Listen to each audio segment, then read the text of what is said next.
Most of the times na gumigive up ako, it's really not because may ginagawa siya pero dahil napapagod ako. Ito ang naging pahayag ni Colleen Garcia. Tinuldo ka na nga ng aktres na si Colleen Garcia ang mga haka-hakang hiwalay na umano sila ng kanyang asawa na si Billy Crawford.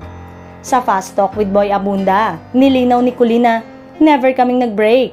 There were a lot of instances na almost pero not really kasi hindi siya pumapayag. Ayon pa sa aktres, laging ipinaglalaban ni Billy ang kanilang relasyon. Aniya, hindi talaga. Sabi niya no, we'll fix this. Ipinaglalaban niya talaga always yung relationship.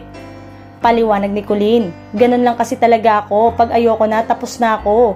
Palagi akong ganon, nakangiting sinabi ni Colleen. Dagdag pa ni Colleen, dahil kay Billy, natutunan umano ni Colleen na maging committed, hindi lang sa kanilang relasyon, maging sa iba pang aspeto ng buhay.